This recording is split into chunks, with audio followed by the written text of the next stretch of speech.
The gorilla cub was so weak he couldn't hold himself upright for more than a few seconds at a time. When the wildlife rescue team finally carried him through the doors of the family's care center that cold November evening, his arms hung slack at his sides, his breathing was thin and labored, and his eyes dark, glassy, and impossibly still stared at nothing.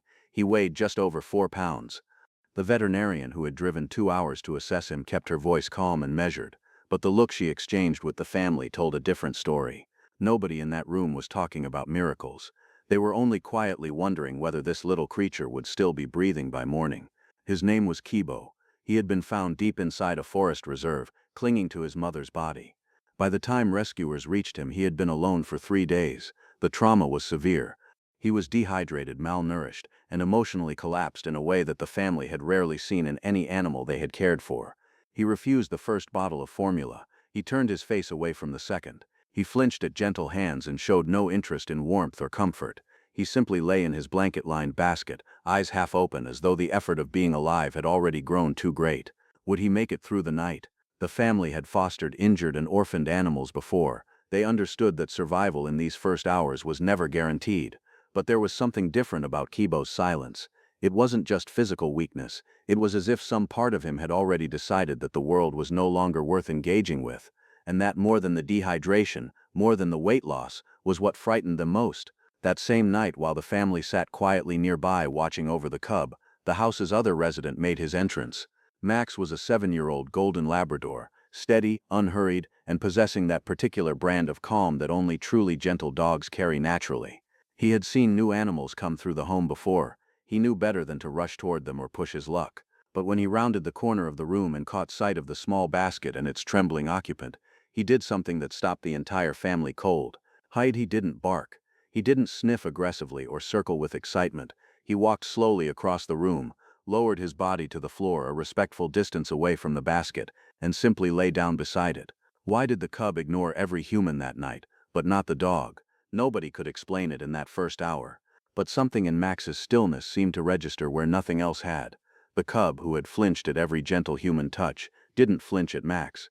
He didn't curl tighter into himself. He went almost imperceptibly, a little more still. Not the stillness of fear, something closer to the stillness of recognition, as if some ancient wordless part of him understood that this creature nearby meant no harm. The family kept a careful eye on both of them through the night. By early morning, the cub had still taken very little formula, and his condition remained fragile. But there was one change the family noticed when they reviewed their observations. Every time Max shifted position or moved out of eye line, Kibo stirred slightly. Every time Max settled back close to the basket, the cub's restless movement slowed again. It was subtle. It was not miraculous, but in a situation where any positive sign was everything, it was enough to matter. Sometimes healing doesn't begin with medicine. It begins with feeling safe enough to stay. By the second full day, the cub was still critically weak, but something had shifted in his behavior. He had begun looking for Max, not with dramatic gestures or sounds, but with his eyes. When the Labrador left the room, Kibo's gaze tracked toward the door. When Max returned and settled nearby, the small body in the basket would ease again. The family began to understand that this was not a coincidence, and it was not a phase. The dog had become Kibo's first emotional anchor in the world, the one presence that the cub's shattered nervous system had decided, for reasons no one could fully explain, was safe. Then, on the third night, something happened that made the family cry quietly in the kitchen afterward.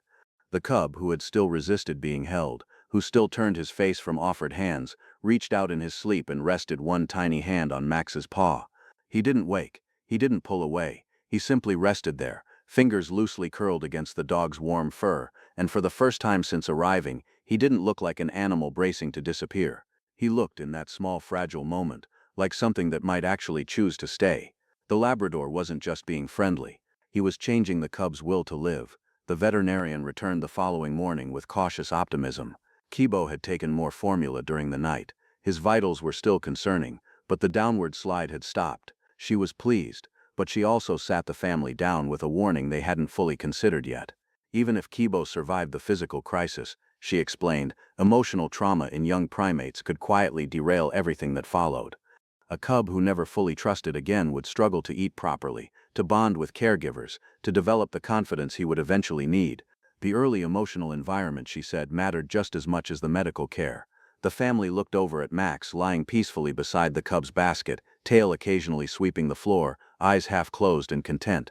And for the first time they allowed themselves to wonder, what happens when the one creature Kibo trusts most can no longer be the one who stays?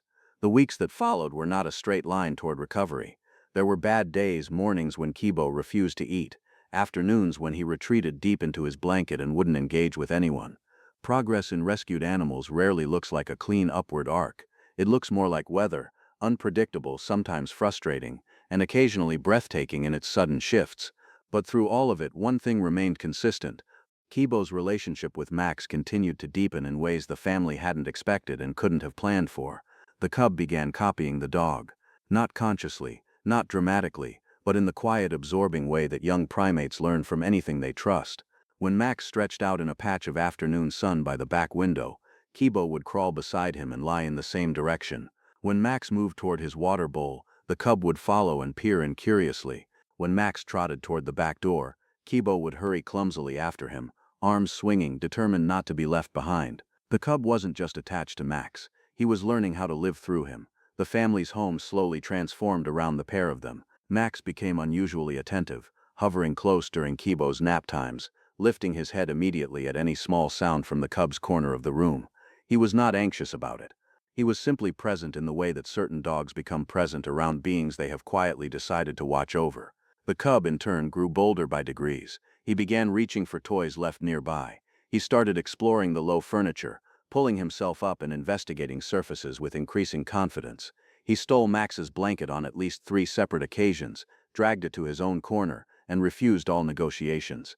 The family laughed for the first time in weeks. The frail cub from the first night was starting slowly to feel like himself. There were still fear moments. Animals who have experienced early trauma don't simply leave it behind. It lives in them, surfaces unexpectedly, and has to be met again and again. About 6 weeks into Kibo's recovery, a severe thunderstorm rolled through the area one evening. The lights flickered, thunder cracked loud enough to rattle the windows. And Kibo, who had been sitting comfortably on the floor near Max, suddenly panicked in a way the family had not seen before. He scrambled backward, knocked over a basket, pressed himself into the corner of the room, and began shaking hard, a full-body tremor that nothing the family tried could reach. They spoke softly. They moved slowly. They offered familiar objects and familiar voices. Nothing helped. Then Max got up from his spot across the room, walked directly to the corner, and lay down against the cub's side. The shaking didn't stop immediately, but it slowed, and within a few minutes, Kibo had pressed his whole small body into the Labrador's warmth and gone from rigid to limp, not from exhaustion but from something releasing. He whimpered once, softly, and then went quiet. Max didn't move from that spot for the rest of the night. When the world still felt like it could collapse without warning, one loyal dog became the definition of home. But recovery, real, visible recovery, also brought the problem the family had been carefully not discussing out loud. The stronger Kibo grew, the more undeniable it became that a family home was not where a gorilla could remain. He was still a baby now. He was manageable, curious, gentle, but gorillas grow. They grow large and strong and complex, and they have specific needs that no family living room, however loving, could ever properly meet. He would need expert care from primate specialists. He would need space, real, proper, appropriate space. He would need exposure to other gorillas, to begin learning what he actually was and how to live among his own kind. He would need, eventually, a life that the family could not give him. It had been part of the arrangement from before Kibo ever arrived. But knowing something and accepting it, especially once a creature has woven itself into the daily texture of your life, are two entirely different things. How do you prepare to separate two souls who help save each other? Plans began to take shape for Kibo's transfer to a specialized gorilla rehabilitation center several hours away, a facility with trained primatologists, proper habitat, and the long-term resources needed to prepare him for his future. The center was reputable. The timing, the veterinarian confirmed, was right. Kibo was healthy enough now. Waiting longer would only make the transition harder. The family agreed. They knew it was right. They signed the paperwork, packed what Kibo would need, and told themselves they were ready. What they were not prepared for was the morning the transport crate arrived. Kibo was placed inside gently, carefully, with the slow and practiced hands of experienced handlers. And for the first time since those terrifying first nights when he had been too weak to make a sound at all, the cub let out a cry, raw and low and searching, that made every person in the room stop moving completely. He wasn't looking at the family. He was looking at Max. The transfer team handled the moment with practiced calm, but even they went quiet.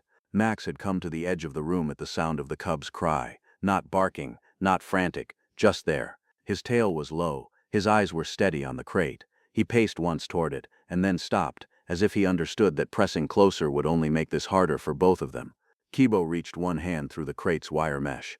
Max walked over and stood close, close enough for the cub to feel the warmth of him, close enough that for a brief still moment contact was made. Then the handlers gently moved the crate toward the vehicle, and the connection broke. Real love doesn't keep a wild animal where it feels comfortable.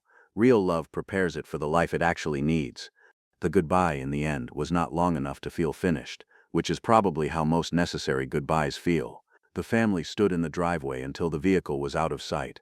Max sat beside them. Nobody spoke for a while. The house was quiet in a way it hadn't been since Kibo arrived. Not peaceful quiet, absent quiet. The specific, strange silence of a space from which something living and irreplaceable has been removed. Max spent the first 2 days checking Kibo's corner, the cub's basket, the patch of floor where they used to sleep side by side in the sun. He was not distraught in any dramatic sense. He was simply looking in the patient and persistent way dogs look when they are waiting for something to come back. After a few days he stopped looking. He settled back into his routine, but the family noticed he was quieter than before. Did the separation undo the progress that had taken so long to build? The rehabilitation center sent updates. At first the news was cautious. Kibo was eating, but minimally. He was interacting with his caretakers, but carefully, with none of the bold curiosity he had shown in the family home. He was adjusting, the primatologist said, but adjustment, especially for a young gorilla who had known trauma, was not the same as thriving. It would take time, it would take consistency. It would take the patient, skilled work of people who had spent their careers learning how to help animals like Kibo find their footing in a new world. The family received each update and tried to take it as good news, even when it felt incomplete. They reminded themselves that they had done the right thing, that love had required this, that letting go was not abandonment, it was the next step in a long, ongoing act of care. Months passed, then more months, and slowly the news from the center began to change. Kibo was gaining strength. He was engaging more fully with enrichment activities, the ropes and structures and objects the center used to build cognitive and physical confidence. He was spending time near other young gorillas in supervised settings. He was, the specialist reported with carefully measured optimism, developing into a healthy young animal. But after 2 years, would any part of him remember where that strength first came from? 2 years after that November evening when a barely breathing cub had arrived in a blanket basket, the rehabilitation center called the family with an invitation. Kibo had progressed well enough that a carefully supervised visit had been approved. The center wanted to observe his responses to familiar people from his early life. It was, they explained, part of understanding his emotional history and how it had shaped his development. The family began preparing for the visit immediately. They talked through what to expect. They reminded themselves not to project, not to hope for recognition that might not come. Gorillas were intelligent, emotionally complex animals, but 2 years was a long time, and Kibo had experienced a great deal of change since those early weeks. Nobody said what they were all actually thinking. They were thinking about Max. The Labrador was 9 years old now, a little slower in the mornings, a little more silver around the muzzle, but still himself, still gentle, still steady, still carrying that quiet certainty that had drawn a traumatized cub to him across a room on the worst night of that small life. On the morning of the visit, Max climbed into the back seat of the car with the same untroubled ease he had always carried. He didn't know where they were going. He simply came because they asked him to. When they arrived at the rehabilitation center and stepped out into the afternoon light, the first thing they heard, before they had even walked toward the enclosure, was a sound from somewhere deeper inside the facility.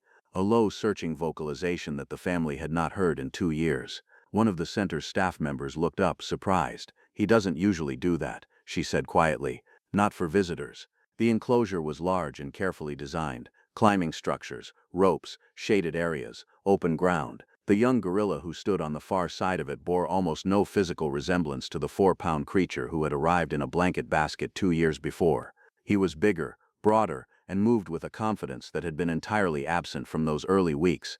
He looked in every outward sense exactly like what he had become, a young gorilla thriving in an environment built for his needs. He was already watching the gate when the family walked through.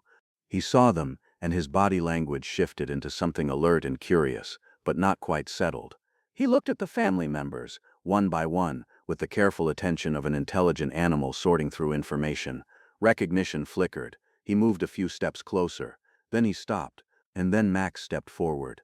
In one instant, everyone understood that this was not casual curiosity. The young gorilla went completely still, not the stillness of fear or uncertainty, the stillness of something slotting into place. He stared at the Labrador, deeply, with an intensity that made the center's staff exchange glances across the enclosure. And then, after a moment that felt much longer than it was, he began to move, not slowly this time, purposefully, directly. He crossed the space between them with a focus that left no room for doubt about where he was going or why. He reached the barrier and pressed as close as the design allowed, and then he did something that stopped every person watching him cold. He made the same gestures he had made as a cub, the same slight head tilt, the same reaching movement with one hand, the same searching, open expression that the family had seen on the worst nights, when the tiny creature in the blanket basket had been trying, in the only language available to him, to say that something nearby felt safe. 2 years of growth and change and distance, and the body had not forgotten what the mind might have been expected to release. The safest place from the hardest time of his life, and he still remembered exactly where it was. Max stepped as close as he could, and stood there, tail moving slowly, body low and relaxed, giving back the same calm energy he had offered on the very first night. He didn't perform, he didn't push, he was simply, completely present, the same dog he had always been. The caregivers were stunned, not because the gorilla remembered people from his past. That was possible, even expected in an animal of his intelligence. What stunned them was the specificity of it. The young gorilla had scanned the family and found the dog first. He had crossed the enclosure not toward the humans who had fed him and held him and cried over him in the kitchen, but toward the creature that had lain quietly beside a blanket basket in November and said, in the only way available to him, "You are safe here." The family cried, quietly at first, then not so quietly. There was something about watching this, something about seeing that the smallest, most essential comfort from the most frightened moment of a young life had been carried forward across 2 years, and all that change and distance, that was simply too much to absorb without feeling it fully. Out of every face from his hardest days, the one he searched for first was his oldest friend. The visit was kept brief and carefully managed. The center's staff documented everything, noting the behavioral responses with the measured language of professionals who are trained to observe without projecting. But even they, in the quieter moments of the afternoon, seemed to be doing something that looked very much like being moved. One primatologist, speaking to the family afterward, said that early emotional anchors in rescued primates were more durable than most people understood. The memory of safety, she explained, especially safety formed during a period of acute trauma, had a way of embedding itself at a level that ran deeper than ordinary memory. It wasn't just that Kibo remembered Max, it was that Max had been present at the exact moment that something in the cub had decided that trust was still possible. And that moment, she said, didn't simply pass. It stayed. The drive home was quieter than the drive there. Max slept across the back seat. The family watched the road and let the afternoon settle around them. There was grief in it, the particular kind of grief that comes not from loss, but from understanding how much something meant. There was also something that was harder to name, but felt something like gratitude for the fact that love, when it is real and patient and given without conditions, has a way of outlasting the circumstances that created it. Kibo was where he needed to be. He was strong and safe and growing into the life that had been impossible to imagine for him on that cold November night. Max was older now, slower in the mornings, more silver at the muzzle, but he was still gentle, still steady, still the dog who had once walked across a room, lowered himself to the floor beside a frightened and failing creature, and offered the only thing he had, his presence, his warmth, his quietly unshakable certainty that whoever was beside him was worth staying close to. The truest proof of love is being remembered long after you had to say goodbye. He came into their home too weak to trust the world. He left it stronger, braver, and ready for a life none of them could have imagined for him in those first terrifying hours. And 2 years later, in an enclosure full of everything a young gorilla needs to become what he was always meant to be. The first thing he looked for when the gate opened was not a face. It was a dog, a patient, silver-muzzled Labrador who had never asked for anything in return, and who, without knowing it, had shown a frightened cub the most important thing a creature can learn in its hardest hour. That kindness, once truly felt, is never really forgotten.